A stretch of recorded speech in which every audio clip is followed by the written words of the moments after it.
Calories in, calories out is real.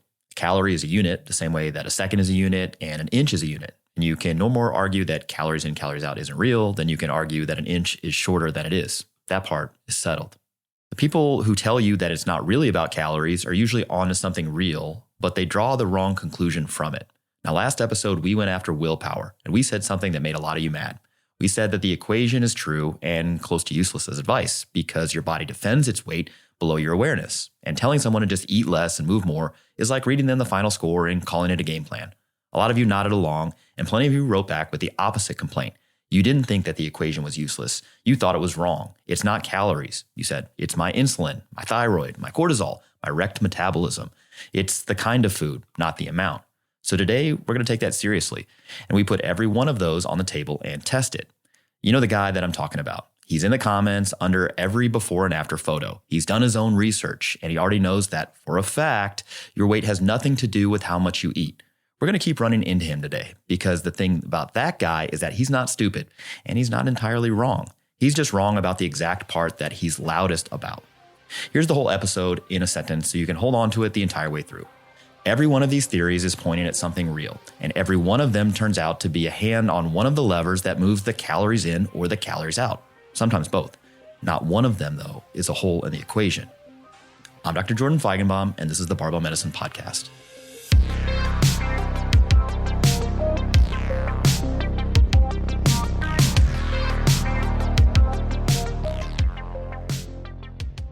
By the end of this, you'll be able to take any "it's not calories, it's blank" and sort it out in about 10 seconds flat.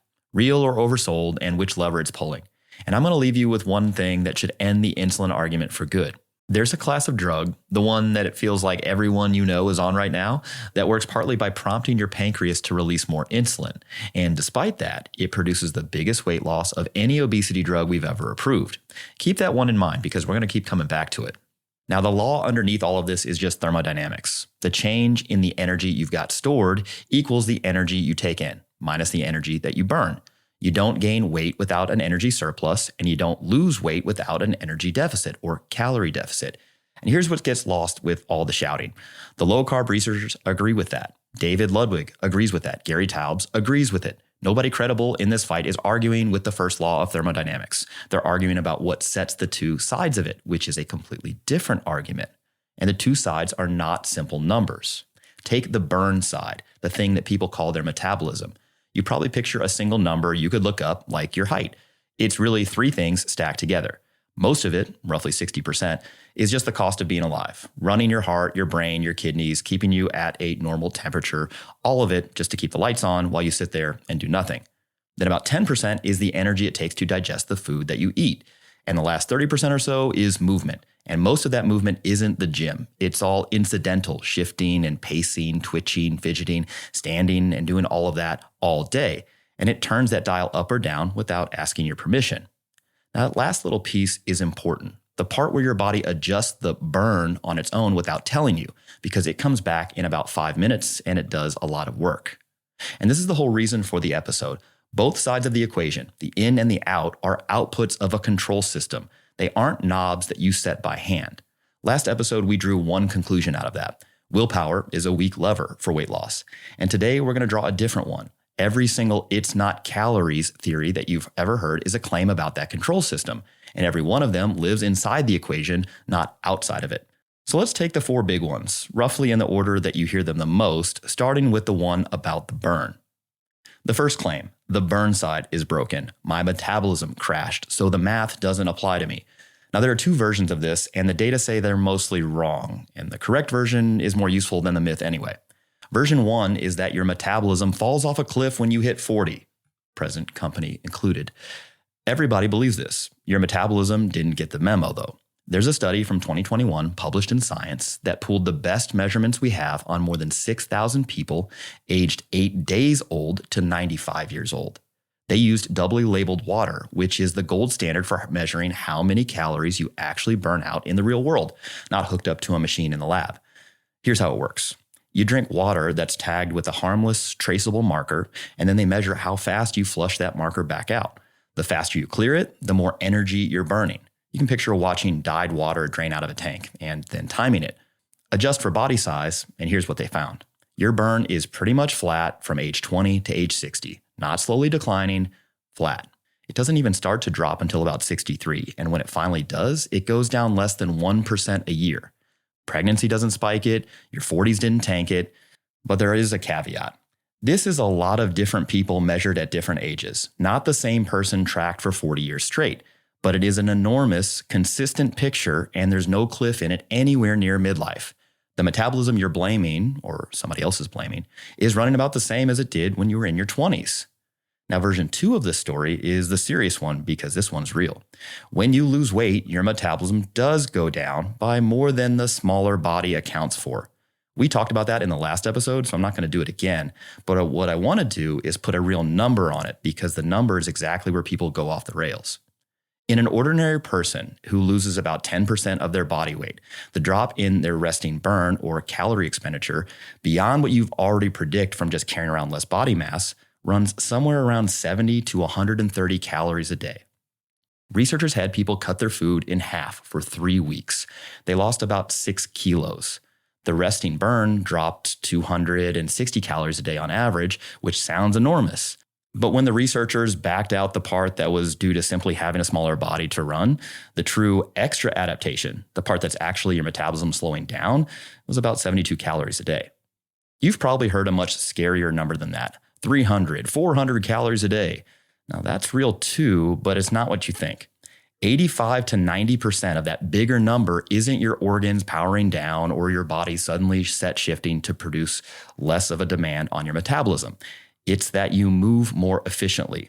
After you lose weight, your muscles do the same amount of work for about 20% less energy. So the adaptation is mostly about how you move. Your resting metabolism is close to unchanged.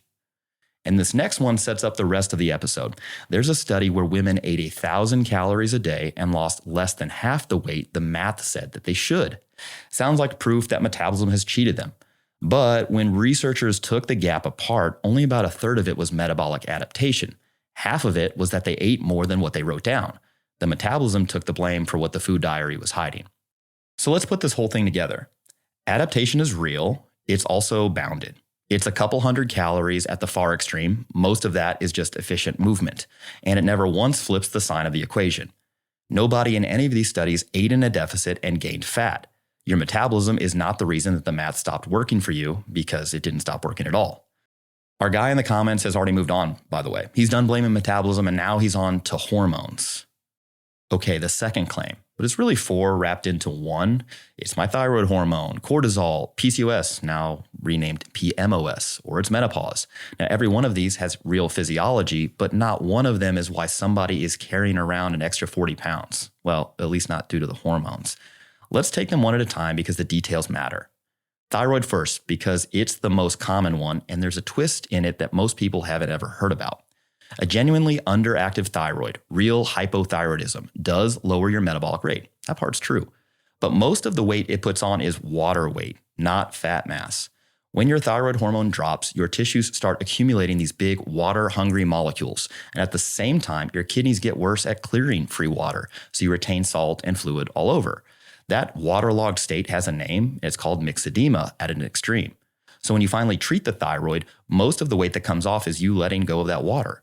And we can measure this directly. In one study, they treated hypothyroid patients for a full year, and on average, they lost about 4 kilos. Then they measured where those 4 kilos came from. Essentially, all of it was from water, which is lean mass, and fat mass barely moved. In a bigger real-world study, 100 patients started on thyroid medication. The median weight change was negative 1/10 of 1 kilogram, basically zero. Half of them didn't lose anything at all. Even the American Thyroid Association says it flatly on their own patient page. Most of the weight gained in low thyroid is retained salt and water, usually in the range of 5 to 10 pounds.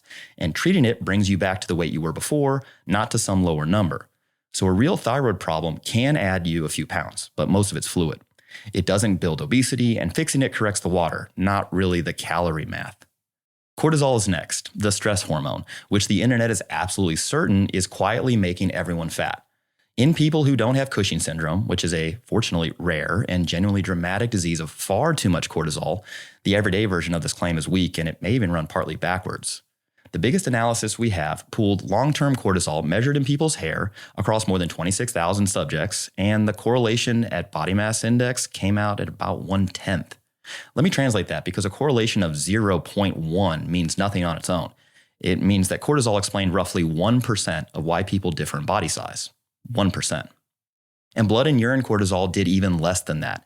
In a study of 369 people with obesity, their 24-hour urine cortisol had basically no relationship with their weight. And the authors wrote in plain language that the data doesn't support a strong link. Now, there is a real kernel in the cortisol story, and I want to be fair to it because it's not nothing. Fat tissue carries an enzyme that can regenerate active cortisol locally, right inside the fat itself. So the level in your blood can look normal while the level in the tissue is higher. That's a real mechanism. But when researchers went and measured whether belly fat, really visceral adipose tissue, that fat around your internal organs, when that actually dumps enough of the cortisol back into the bloodstream to matter, well, in living people, that doesn't really pan out. And here's the causation trap that really puts a nice bow on this. People carrying more fat clear cortisol out of their system faster, so their bodies produce more of it just to keep the blood level normal, which means high cortisol output can be a consequence of the fat, not the cause of it. So cortisol is real, its effect on your weight is tiny and inconsistent, and if anything, the arrow may point at least partly the other way. The third one, PCOS, and actually if you haven't heard, as of this year, it's got a new name. This past May, an international consensus in The Lancet renamed it. Polycystic ovarian syndrome, PCOS, has become PMOS, polyendocrine metabolic ovarian syndrome, because the cysts were never actually cysts, and the condition was never really just about the ovary. It's the exact same move the liver people made when fatty liver disease got rebranded as MASLD. So PMOS, let's run with it. Does it break the equation? Short answer, no. But the details here are worth getting right. The best data show that women with PMOS have a resting burn about 10% lower for every kilogram of lean tissue that they carry. 10% lower. That sounds like a broken metabolism, and that's how it kind of gets sold. But there's a catch. Their total resting burn, the actual number of calories they burn at rest, came out about the same as everyone else's. The 10% per kilo difference washes out once you look at the whole body. And the cleanest test settles it cold. Take women with PMOS and women without it. Put them on the same diet with the same resources and support, and 12 weeks later, they'd lost 18.5 kilos versus 19.5. Statistically, the same. So the difficulty in PMOS is real, and it lives on the input side. More appetite, more cravings, insulin resistance that shows up even in lean women with the condition. The physiology makes it harder to eat less, but it doesn't make it impossible to lose weight. And I'll be pretty straight about the fashionable version of this, the one that says their fullness hormones are all broken. The studies genuinely disagree with each other. Some find the hunger hormones are higher, some find them lower, and some find no difference at all. The part that holds up is that the appetite burden is really persistent. It's not a magic hormonal off switch. Fourth, menopause. We just did a whole 4-part series on this, and this particular topic is covered in episode 3, so we'll just cover the highlights here. Here's the single thing you need to know for today.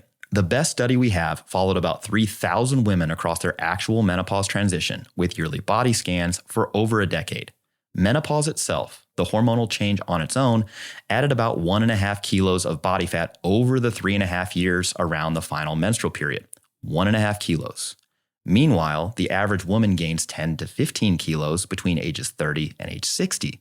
So menopause is a small slice of the midlife weight gain, and the rest is aging, activity quietly dropping off, and eating that drifts upwards so slowly that nobody clocks it. What menopause clearly does is move fat to the midsection, into the deeper, more dangerous visceral compartment around your organs. And that matters for your heart and your health. But it changes where the fat sits more than how much of it there is. Same equation, just a nudge on the inputs and the change of address. So, 4 hormones and 1 pattern. Every one of them is a real modifier, on the burn side or on the appetite side. Real, sometimes we're treating, and every one of them smaller than the story being told. Every few episodes, someone asks if eating more protein is going to wreck their kidneys. Now, for most people, the data on that is very reassuring, but lead in your drinking water is a different conversation. The EPA and CDC agree there is no known safe level of lead exposure. The EPA's health-based goal for lead in drinking water is 0, and we're nowhere close to that. The problem is that there are millions of lead service lines still in the ground across the country. So the pipes, the solder, and the plumbing between the treatment plant and your faucet break down over time, and that's how lead gets into the tap water. There's a federal mandate to replace them, but it's on a 10-year timeline, and most of that work hasn't started yet. In adults, chronic low-level lead exposure has been linked to all sorts of things like kidney damage, high blood pressure, and cardiovascular disease. And these are claims from the WHO and CDC's position. And the thing is, you'd never know from looking at your water or tasting it. So that's why I've started filtering my water with Cove Pure. It's a countertop reverse osmosis system. There's no plumber, no installation needed. You plug it in, it sits on your counter. And reverse osmosis is one of the most effective filtration methods for removing lead, PFAS, arsenic, and nitrates. So first thing in the morning when I'm filling up my kettle to make coffee, I use Cove Pure. It's got a touch screen where you pick the temperature you want, hot, cold, or warm, and it dispenses instantly. It also has preset cup sizes, so you can keep track of how much you're taking in. For America's 250th birthday, Cove Pure is giving you $250 off at covepure.com/BBM. That's COVEPURE.com/BBM. This podcast is brought to you by Factor. Eating well isn't a willpower problem for me, and it's probably not for you either. It's a setup problem. There's something healthy in the fridge that I should be making, and then it's 8 p.m. I've been at the track all weekend, or the workout went too long, and then the gap between should cook and will cook is roughly the size of the Grand Canyon. So if left to my own devices, I'll order something for delivery and feel great about it for approximately 11 minutes. That's the gap that Factor closes. Fully prepared meals designed by dietitians, made by chefs, delivered to your door, and they're ready in 2 minutes. No planning, no grocery run, no cooking. They've got meals built around whatever you're after, whether it's weight loss, more protein, overall healthy nutrition, GLP-1 support, and a Muscle Pro collection if you're training hard and you care about recovery. The food's fresh, never frozen, with over 100 meals rotated weekly, so you're not eating the same chicken and rice until you hate it. Lean proteins, whole foods, only the stuff you want, and it's pretty good too. Head over to factormeals.com/BBM50off and use code BBM50off to get 50% off and a free daily greens box. If that's something you're into, that's with new subscription only, while supplies last until September 27th, 2026. See the website for more details. The best thing about summer in San Diego is how little I have to think about getting dressed. No coat, no layers, no checking the weather, because the weather is the same heroic 72 degrees. It always is. I basically own 2 seasons of clothing and use one of them, which is how I ended up living in Quince. They make well-built essentials, the kind of pieces that quietly become the only things you actually wear. Their 100% European linen pants and shirts are breathable, easy to throw on, and they start at just $34.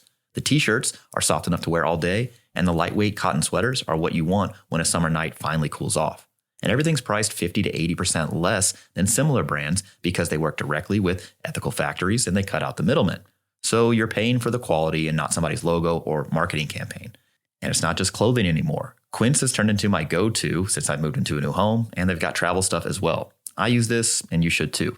Make your summer wardrobe easier. Go to quince.com/BBM for free shipping on your order and 365-day returns. Now available in Canada too. That's QUINCE.com/BBM for free shipping and 365-day returns. Let's talk about the Cold War happening in your bed. No, not that. I'm talking about the temperature. One of you is a furnace and the other one's got cold feet like 2 blocks of ice. And somewhere around 2 a.m., somebody's stealing the covers and someone's throwing them off. Nobody's sleeping. Everyone's mad. The ChiliPad 2.0 actually solves this. It's a water-based mattress topper that controls your sleep temperature anywhere from 55 to 115 degrees, and the dual zones are the whole point. You run your side cold, your partner runs theirs warm, and the thermostat negotiations are over. It works with the mattress you already own, so you're not buying a whole new bed. And the new nightstand remote is pretty clever. Each side gets its own thermostat, and it's got sensors that notice when you actually get into bed and start your schedule for you. So it works even if you're the type who means well but forgets. There's no subscription, you buy it, you own it, it's got a 2-year warranty, it's designed and assembled in the USA just north of Charlotte, and a cooler bed is one of the better supported ways to fall asleep faster, and honestly, I just stopped waking up annoyed and a little sweaty. Visit www.sleep, that's sleep.me/BBM to get up to $255 off your ChiliPad 2.0 with code BBM. Again, that's www.sleep.me/BBM. This is available for Barbell Medicine podcast listeners for a limited time. Order today and get free shipping and a 30-day sleep trial. Something we hear a lot from people who run our programs is that they finish one and then they immediately want to start the next one, or that their goals or preferences shifted partway and they want to switch to something different, which is actually how training should work. It should adapt to you as things change. Now, the problem is buying programs one at a time. Every time that happens, well, that can be hard on the wallet. So we built Barbell Medicine Premium. One subscription and you get the entire program library in our app, all the strength, hypertrophy, conditioning, rehab, general fitness, beginner programs, and everything in between. You can switch whenever you want. And as new programs get added, you get them in the subscription. No per program fees ever. Austin and I build and maintain every program and podcast in both libraries. Same people, the same standards as everything else we put out, now all in one place. It's $19.95 a month, $199 for the year. You can cancel anytime. And if you already subscribe to Barbell Medicine Plus or the programming library separately, you can upgrade and we'll sort it out so that you're not paying twice. Link is in the description below. Check it out now. Okay, the third big claim. It's the smartest sounding one on the list, so we're going to spend the most time talking about it. The type of calorie matters, therefore counting the amount is pointless. Now there's a genuine point in here, it's just not the one that most people think that they're making. Remember the category error from the top of the episode? A calorie is a unit, so a calorie is not really a calorie, read literally is nonsense, kind of like an inch is not an inch. But the careful version of it means something real, that two foods with the same calorie count can do different things inside of you. And that's true. It's an argument about what moves the inputs. So let's take it seriously, both halves of it, the burn side and the absorption side. Let's start with the burn side because that's where people overreach. It is true, for example, that protein costs more to digest than carbohydrates or fat. Your body spends something like 20 to 30% for every calorie from protein just processing it against a few percent for fat. So the claim goes, eat more protein, raise your metabolism. And technically, yes, that happens. But when you measure it, the effect is very small.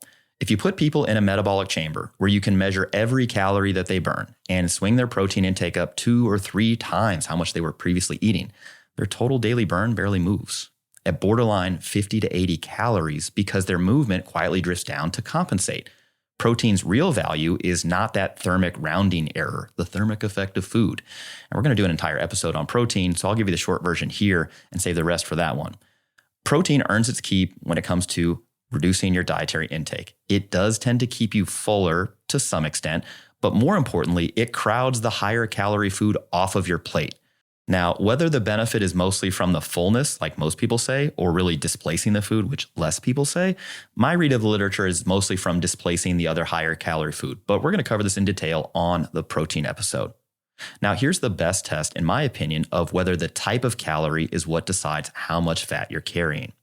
Researchers overfed people by about 950 calories a day for 2 months, and they varied the protein from 5% of the diet all the way up to 25%. Everyone gained almost exactly the same amount of body fat. It's the same surplus, same fat, no matter the macros. What the protein changed was how much muscle they built alongside it and their total weight.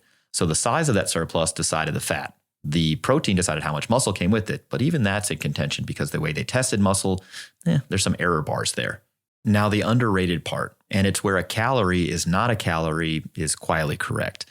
The absorption side. Think about what that number on a food label actually represents. It's the gross energy in the food, measured by literally burning it in a machine. But your body isn't a machine that burns things to ash. You only keep what you absorb. Now, for most of what you eat, a normal mixed diet, that label is actually pretty close, within a few percent of what you actually get out of it. The gap only gets big for a few specific foods, and the cleanest example is nuts. Let's take almonds. If you're like me, you eat almonds pretty frequently. Now, you absorb about 1/3 fewer calories from whole almonds than the label says. A serving reads about 170, 160 calories, but you actually get about 130, and the reason is physical. The fat is locked inside rigid cell walls your gut can't fully crack, so a chunk of it rides straight through you and out. And you can prove it's the food and not the person because researchers fed the same almonds in different forms, whole, then chopped, then all the way down to almond butter, and the calories people absorbed climbed the whole way up. Almond butter landed right on the label. The same nut, same label, but different calories depending on what shape it's in. And now the limit, because this gets oversold into a free calorie theory of nuts, but is really only 1/3 for almonds, about 1/5 for walnuts, and about 5% for pistachios. So while it's real, it's food specific and it's not a loophole you can build a whole diet on. Cooking does something similar, but mostly to starchy foods and some proteins. Heat breaks down the starch and unfolds protein, so you can pull more energy out of it than you could do raw. The clearest human example is with an egg. Your gut digests only about half of the protein in a raw egg, but about 90% of a cooked one. Cooking genuinely improves the bioavailability of what's in the food, in this case, an egg. For food that's already easy to digest, like a piece of lean meat, cooking barely changes the calories, so it's a real effect for some foods and a small one for most. So here's the bottom line on absorption. For a normal diet, the calories you absorb are close to what the label says. It's a real effect at the margins, mostly whole nuts and high fiber foods, and it shifts a little with how you cook and grind things up. That changes the term in the equation, but it doesn't break the equation, and for most people, it's not even close to the main story. The main story is on the intake side, and it's a different thing entirely, so I want to keep them separate. Remember that ultra-processed food study from the willpower episode where people ate 500 calories a day more without even noticing? That wasn't because they absorbed more from the same food. It's because they ate more of it. Processing does make food easier to overeat. It's softer, so they can eat it faster, but it's also more calorie dense, and it's less filling. That's calories in effect, not an absorption effect. So processing touches both sides a little, but the big one, by a mile, is how much you eat, not how much you absorb of it. So where does this leave calorie counting? Precise counting was never really on the table, partly because the label is off for some foods and it shifts with how they're prepared, but mostly because people are genuinely terrible at measuring or even estimating what they actually eat. And it's worse than you'd think because even the professionals can't do it. There's a study where they took registered dietitians, people who count calories for a living, more or less, and had them weigh and record their own food for a week while knowing they were being checked against the gold standard measurement. They undercounted their own intake by about 220 calories a day. The non-dietitians in the same study missed by over 400 calories. In another one, when they had dietitians just eyeball restaurant meals, they lowballed them by anywhere from 200 to nearly 700 calories a plate. And then there's the classic study, the people who swore up and down that they ate under 1,200 calories a day and still couldn't lose weight. When they were actually measured, they were underreporting their food by about half and overreporting their exercise by about half. Their metabolism was normal, but the math wasn't mathing. So the label is a ballpark and your food diary is closer to a creative writing project. That's not a reason, though, to give up on the whole idea or concept of calories in, calories out, but it is a reason to stop trusting the number on the wrapper and trust the trend on the scale over 2 weeks instead. And that right there is the guy in the comments. The guy who says, look, I'm eating 1,800 calories a day, but I can't lose a pound. His metabolism is fine. It's just that his accounting is off. Which brings us to the last one, and it's the only one on the list that actually tries to break the equation instead of just dodging it. It's not calories, it's insulin. This is the big one, so we're going to test it the hardest, and it's going to end somewhere you don't expect. Here's the claim, stated as strongly as its smartest people state it, because if I straw man it, you shouldn't believe a word I say after. This is the carbohydrate-insulin model built by serious researchers like David Ludwig and popularized by the journalist Gary Taubes. It goes like this. Carbohydrates raise your insulin. Insulin drives fuel into your fat cells and locks it there as long as insulin is elevated. So less energy stays circulating in your blood, so your body thinks it's starving. So you get hungry and you burn less. In this picture, the fat accumulation comes first and it drives the overeating. Taubes has a great line for it. We don't get fat because we overeat because we're getting fat. The strong version of this says carbs make you fat somewhat independently of calories. It's a real theory with real proposed mechanisms, so let's test it 3 different ways. Test number 1. If insulin is the master switch, then cutting carbohydrates, which drops your insulin, should, theoretically, burn off more fat than cutting the exact same number of calories from fat. So they ran precisely that experiment in a metabolic ward where they could control every gram of food that goes into the subject's mouth. Same calories, both ways, 6 days on each, and everybody did both arms, so each person was their own control or comparator. The result? Cutting fat lost more body fat than cutting carbohydrates. 89 grams a day against 53 for cutting carbs. Calorie for calorie, the low insulin diet lost less fat, which is the opposite of what this model would predict. Now the fair caveat here, straight from the same researchers, just so we're being honest here. Over the long run, those differences shrink towards each other. So this doesn't prove that keto, for example, can't work for weight loss. It just proves that there's no calorie for calorie magic in dropping your insulin level. Test 2. Does insulin even predict who gains weight in the first place? The answer is a coin flip. In PMOS children, higher fasting insulin did predict more weight gain down the line. But in a group of Colorado adults, doubling the fasting insulin predicted 6.3 kilograms less weight gain. Same blood test, but the opposite answer. In PMOS adults, the insulin-resistant people gained less weight than the insulin-sensitive ones. So if anything, insulin resistance sort of looks protective. The one genetic study that people wave around for the insulin model only works for meal-triggered insulin, explicitly not fasting insulin. These are different tests. And even then, the whole effect is about 3 kilos spread across the entire range from low to high levels of insulin. If you put all of that together, what you get is this. Your fasting insulin is mostly a readout of the fat you're already carrying. It's not a crystal ball for the weight that you're going to gain. Now, a sharp defender of the carbohydrate-insulin model will say, fine, forget fasting insulin. The real claim is about insulin you spike after a meal. Now, there's a genetic study that people point to that supports a version of that. People whose bodies are built to pump out more insulin in response to food do carry a little more weight, on the order of 3 kilos across the whole range. And I want to take that seriously because it's the strongest card that this model can play. But think about what your after-meal insulin is. You ate, so it went up. The bigger the meal, the bigger the response.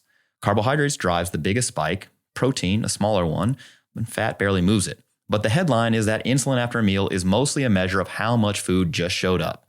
So when you see a bigger insulin response tracking with more weight, most of the time, that's one fact showing up twice. You ate more, so your insulin went up, and you ate more, so your weight went up. The calories are doing the work, and the insulin is riding along with them. A passenger kind of looks like a driver in the scenario. And even that small genetic signal, about 3 kilos, most likely works in the same unglamorous way. If your body runs a little more insulin, it can nudge your appetite up a notch, so you eat a little more. That's still calories. It's still the equation. It isn't insulin reaching past your mouth and storing fat on its own, which is the one thing the model actually needs to be true if the model is correct. And before the big one, a quick story because it's how science is supposed to work. Gary Taubes and the physician Peter Attia co-founded a nutrition research institute, and they funded these metabolic ward studies to test the carbohydrate-insulin model. The model Taubes spent years arguing for, and the studies came back against it. And they published them anyway. The data won over the hypothesis, even for the people who most wanted the hypothesis to be true. That's the whole game right there. Now, the one that should end the argument. Set everything else aside and look at the drugs that a lot of people in this country are taking. The GLP-1s, semaglutide, tirzepatide, Ozempic, Mounjaro, the ones you've heard of 1,000 times. Here's what almost nobody arguing about insulin online has clocked. These drugs are, mechanically, insulin secretagogues. That's a fancy way of saying part of their job is to tell your pancreas to put out more insulin. The newer one, tirzepatide, adds a second gut hormone called GIP that pushes insulin too, and it loses more weight than the single hormone drug, not less. Now, to be precise here, because this is exactly where the argument usually gets a little sloppy, these drugs don't crank your insulin up around the clock. They amplify insulin release only when your blood sugar is already elevated, right after a meal, and they ease off once it comes back down. That's the whole reason they don't put you into a hypoglycemic hole. So they aren't flooding you with insulin the way a pile of carbs is supposed to in this model. They're making your body's insulin response to food bigger and sharper. So here's the best version of the test. If your insulin response to a meal were the master switch that locks fat away, then a drug that makes the response bigger should, at the very least, not produce the largest weight loss of any obesity medication we've ever approved. Semaglutide takes off around 15% of body weight on average, tirzepatide around 20%. Remember the passenger and the driver? Normally, your after-meal insulin and your weight ride up together, both pulled up by how much food you're actually eating. This drug pulls the insulin up and the food down at the same time, and the weight still falls. The passenger got separated from the driver, and it turns out the passenger was never steering. And it gets worse for the insulin story when you look at what happens to insulin on these drugs. Over time, fasting insulin doesn't climb. It falls, and not because the drug is secretly lowering it. It falls because the person is losing body fat, and it tracks the weight loss step for step. So the drop in insulin is a readout of the fat coming off, not the thing that caused it. What caused it was appetite. In controlled feeding studies, people on semaglutide ate about a quarter fewer calories, and the weight they lost came off mostly as fat, and their resting burn, their energy expenditure, held the same. People describing the food noise just going quiet, the constant low negotiation with the refrigerator, gone. The mechanism is appetite reduction, start to finish. The intake side of the equation turned down at the source, in the brain. And that's our guy in the comments one last time. It was never insulin locking the fat away. The insulin was real. The calories that its appetite signal was quietly adding, meal after meal, year after year, those are the ones that showed up on the scale. So let's cover the whole list because the pattern is pretty clear here. Your metabolism didn't crash at 40. It adapts a couple hundred calories when you diet and lose weight, and most of even that is just moving more efficiently. Your thyroid holds water. The 40 pounds came from somewhere else. Cortisol explains about 1% of anything, and even that may run partly the other way. PMOS is a real 10% nudge on the burn that washes out to almost nothing at the whole body level.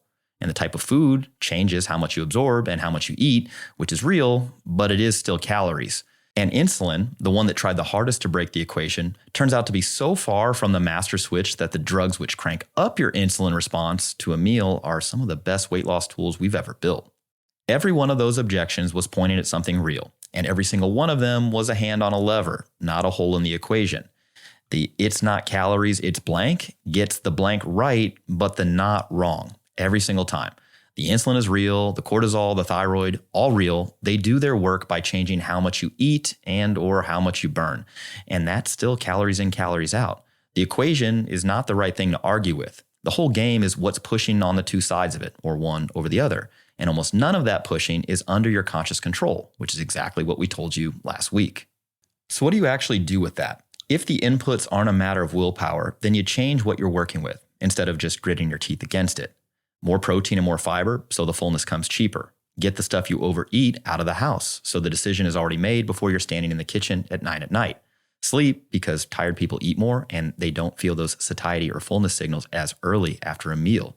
And look, if you want to count your calories and weigh your food to the gram, you can do that. Some people, a minority of folks, will be successful, but just know there's some squish in the equation. Either way, watch and trust the trend on the scale over the next 2 weeks. None of that's glamorous, but all of it works with the machine instead of against it. And it leaves one door standing wide open. We just watched a drug that raises insulin strip the fat off of people by reaching into the brain and turning down their hunger. So next time, the last one in this series, we'll go straight at the drugs. What GLP-1s do, why they work when willpower doesn't, and whether taking one is cheating. And I'll tell you right now, your answer to that last question is going to depend almost entirely on whether these last 2 episodes landed for you. That's next week. I'm Dr. Jordan Feigenbaum, and this has been the Barbell Medicine Podcast.